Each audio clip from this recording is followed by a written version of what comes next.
Dr. Kirana Pritasari yang merupakan seorang dokter dan juga pejabat tinggi di Kementerian Kesehatan Republik Indonesia, beliau pernah berkata bahwasannya sehat itu berawal dari darah yang cukup, maka minumlah tablet tambah darah setiap minggu.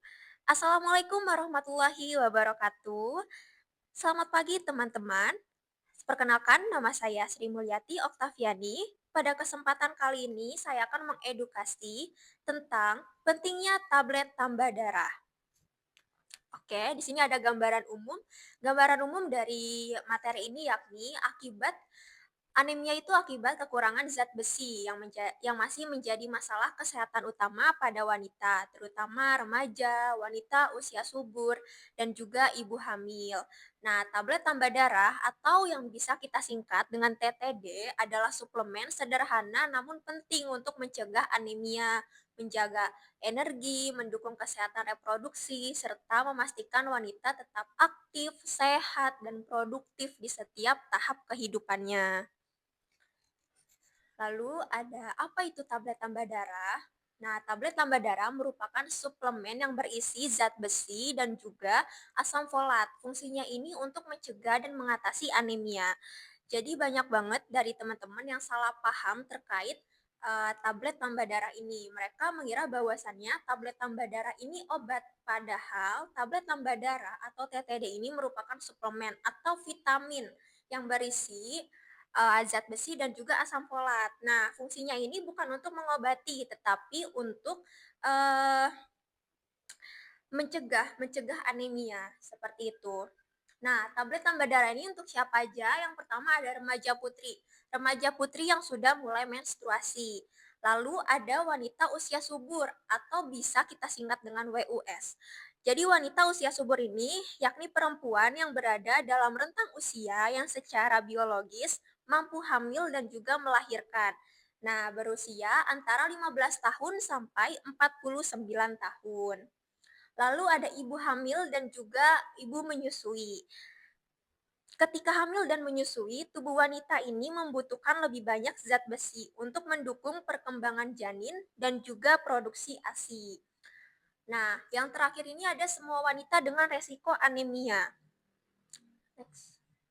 Lalu mengapa wanita rentan terkena anemia? Yang pertama ada kehilangan darah pada saat menstruasi setiap bulan. Jadi faktanya teman-teman, wanita ini saat menstruasi, rata-rata mereka kehilangan darahnya 30 sampai 40 mili selama satu siklus haid, sekitar 3 sampai 7 hari. Nah, akan tetapi jumlah ini tergantung dari kondisi tubuh masing-masing wanita. Ada yang sedikitnya itu sekitar 20 mili atau setara dengan 1,5 sendok makan. Lalu ya rata-ratanya yang tadi ada 30 sampai 40 mili sekitar segitu. Dan yang banyaknya itu bisa mencapai 60 sampai 80 mili. Nah, terkadang hal ini bisa disebut dengan menorragia.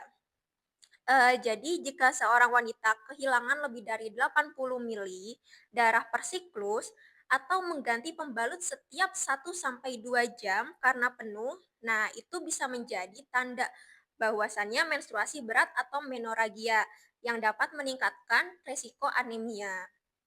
Jadi meskipun jumlahnya terlihat kecil teman-teman, kehilangan darah ini berulang setiap bulan dan bisa menyebabkan kekurangan zat besi jika asupan nutrisinya tidak mencukupi.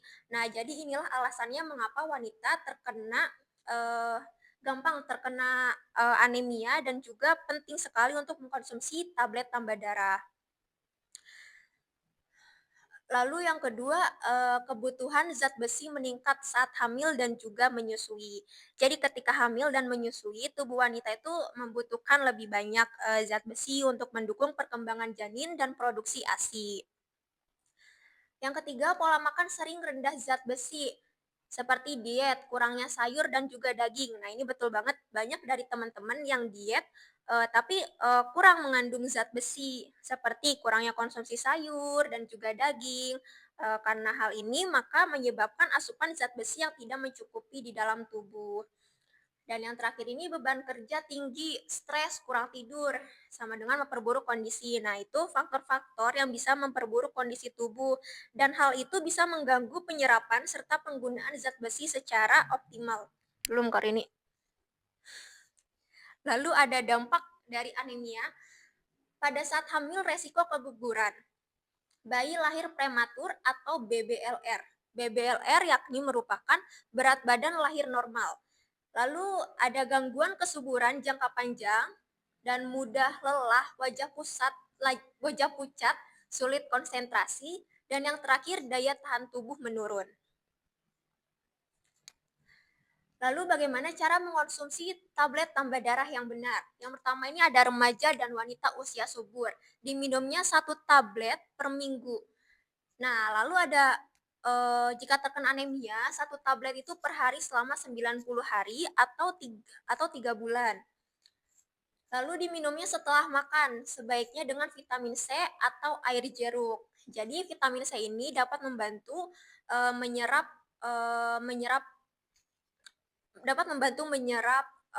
zat besi di dalam tubuh kita.